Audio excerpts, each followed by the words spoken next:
बिस्मिल्लाहिर्रहमानिर्रहीम।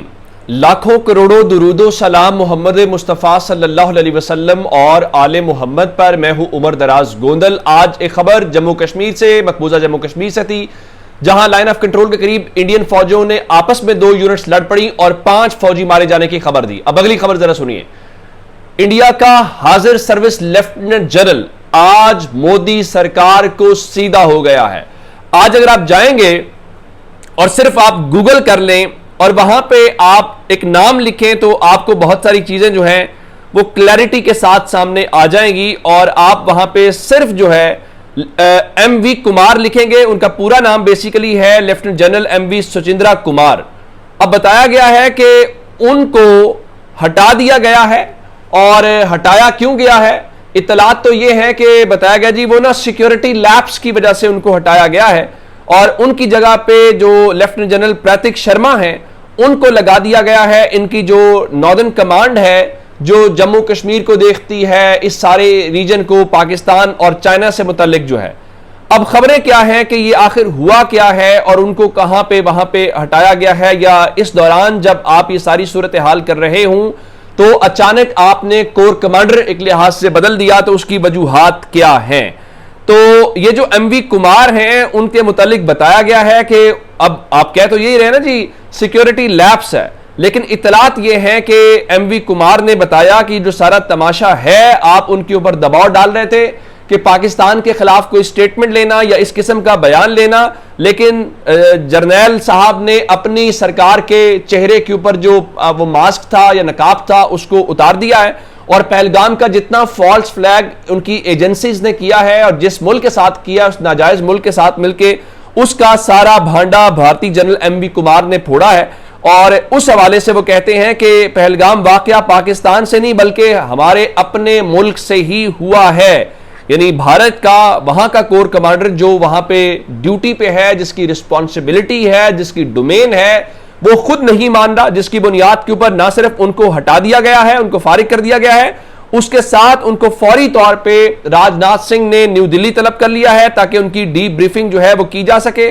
और इत्तलात ये है कि उनकी जो चीफ ऑफ डिफेंस स्टाफ है, इनका सीडीएस और भारतीय आर्मी चीफ जो है वो इस जनरल से आज मिलेंगे और मिलने के बाद जाहिर है क्या होगा। लेकिन अभी भी भारतीय जनरल एमवी कुमार का कहना है कि अगर इस सच बोलने के ऊपर मेरे खिलाफ कार्रवाई होती है तो फिर मैं तमाम जो मावराए कानून इकदामात यहां पे किए जा रहे हैं मैं उनके मुतालिक भी बताऊंगा। तो अब बहुत सारी खबरें यह भी आ रही हैं कि शायद उनको अरेस्ट कर लिया गया है, उनको हिरासत में ले लिया गया है ताकि कोई इस किस्म की जो चीज है वो बाहर नहीं आए। लेकिन इस दौरान दिल्ली में सब अच्छा नहीं है। और दिल्ली में एक तो जो मोदी की वो क्या कहते हैं कि कल कैबिनेट कमेटी सिक्योरिटी के ऊपर उसकी मीटिंग के मुतालिक मैंने आपको बता दिया था कि कल 11 बजे उसने मिलना है। उसके साथ मोदी ने कल वहां पे इंडिया की जो काबीना का इजलास है वो तलब कर लिया है। लेकिन एज ऑफ दिस मोमेंट एक अहम इजलास जो है वो लाइन हाजिर तमाम सर्विसेज चीफ को किया गया है।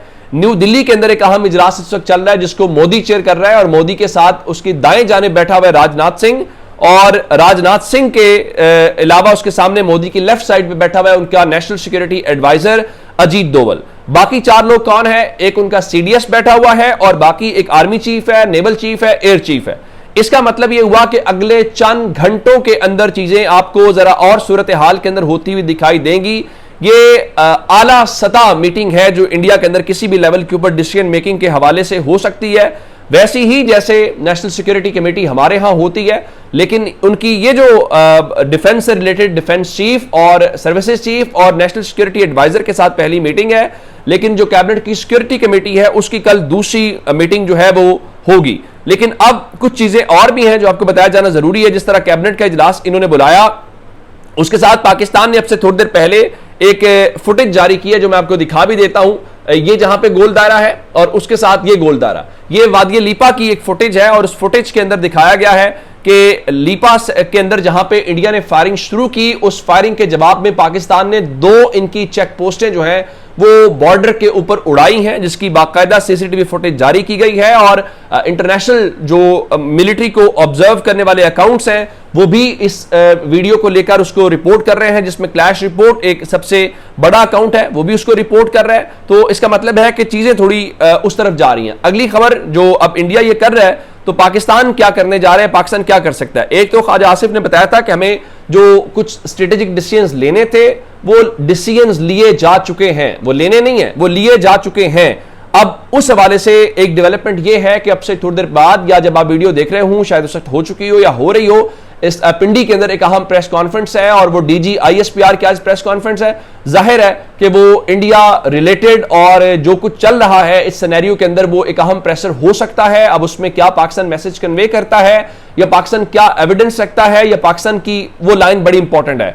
चीजें इतनी तेजी के साथ इवॉल्व होती हुई दिखाई दे रही हैं कि यूं लग रहा है कि किसी भी वक्त कोई ऐसी खबर आ सकती है। मैं आपको इतनी बात बता सकता हूं कि इस धड़ाधड़ राब्ते जो है वो इस्लामाबाद के अंदर हो रहे हैं। कैसे हो रहे हैं, आज किस किस ने पाकिस्तान राब्ता किया है। सबसे पहले हमारे जो अरब दोस्त हैं, मुत्तहिदा अरब अमारात के जो फॉरेन मिनिस्टर हैं शेख अब्दुल्ला बिन जैद अल नेहान, उन्होंने आज इसाक डार से बातचीत की है। ये बड़ा अहम राब्ता है। उससे हट के जो यूएई के फॉरेन मिनिस्टर को चले हमने अपनी पोजीशन बताई ही बताई, कुछ मजीद राब्ते पाकिस्तान के साथ किए गए हैं जिसमें कुवैत के जो फॉरेन मिनिस्टर हैं उनकी जानिब से भी आज पाकिस्तान के साथ राब्ता किया गया है। अल याया जो है, और उसके साथ कुवैत ने न सिर्फ पाकिस्तान के लिए अपनी सपोर्ट का ऐलान किया है और उसके साथ जो उनके पाकिस्तान के और उनके बरादराना ताल्लुकात हैं उसके मुतालिक उन्होंने बताया, पाकिस्तान ने जो मौजूदा सिनेरियो है उसके मुतालिक भी ब्रीफ किया है। उसके अलावा जो हंगरी के फॉरेन मिनिस्टर हैं उन्होंने भी आज फॉरेन मिनिस्टर इसाक डार को फोन किया है और इस सारी सिचुएशन के अंदर जो वहां पे सूरत हाल है उसको बताया है और उन्होंने यही पाकिस्तान को कहा है कि आप इस सारी सिचुएशन को डीएस्केलेट कीजिए। फिर इंडिया के अंदर भी राब्ते हो रहे हैं और उन राब्तों में आज मुझे पता चला है कि ग्रीस यानी यूनान के जो फॉरेन मिनिस्टर हैं जॉर्ज, उन्होंने इंडिया के जो फॉरेन मिनिस्टर हैं जयशंकर, उनसे राब्ता किया है। और इसमें खास बात यह है कि यूनान इस वक्त मई 2025 जो है उस हवाले से प्रेसिडेंट भी है यूएन सिक्योरिटी काउंसिल का, और यूएन सिक्योरिटी काउंसिल के अंदर जो मैसेज आया था वो आप जानते हैं। तो अब प्रेशर जो डीजीआईएसपीआर की है वो अपनी जगह के ऊपर है, कुछ चीजें और हैं और उसमें सबसे खास बात अब से थोड़ी देर पहले अडयाला जेल के अंदर से पैगाम आने वाला है। आज एक बार फिर इमरान खान की बहनों को उनसे नहीं मिलने दिया गया। ये हरकत नहीं करनी चाहिए। ये सियासी तकसीम का वक्त नहीं है, ये सियासी पॉलिटिकल स्कोरिंग का वक्त नहीं है, ये मुत्तहिद होने का वक्त है। ये दुश्मन को एक यूनाइटेड मैसेज देने की जरूरत है। इमरान खान से वकला मिले हैं और वकला मिलने के बाद इमरान खान ने जो मैसेज, मैं यही कह रहा था कि इमरान खान से मिलने दें, जो उनका मैसेज आएगा वो लोगों को मुत्तहिद करेगा और उनसे बेहतर किसी का कोई मैसेज जिसके ऊपर लोग यकीन करें। अब क्या पैगाम वहां से आया है, इमरान खान ने फैसल चौधरी साहब जो उनके वकील हैं उनके जरिए पैगाम ये भेजा है। उनका कि ठीक है हम इस गवर्नमेंट को फॉर्म 47 की गवर्नमेंट को नहीं मानते, और साथ ही उन्होंने कहा कि जो कौम फॉर्म 47 के इलेक्शन पर तकसीम और जाली फ्रॉड हुकूमत से तंग थी, मोदी ने न सिर्फ उसको मुत्तहिद कर दिया है बल्कि इमरान खान ने कौम के नाम पैगाम दिया है कि मोदी और इंडिया के खिलाफ सब मुत्तहिद हो जाएं।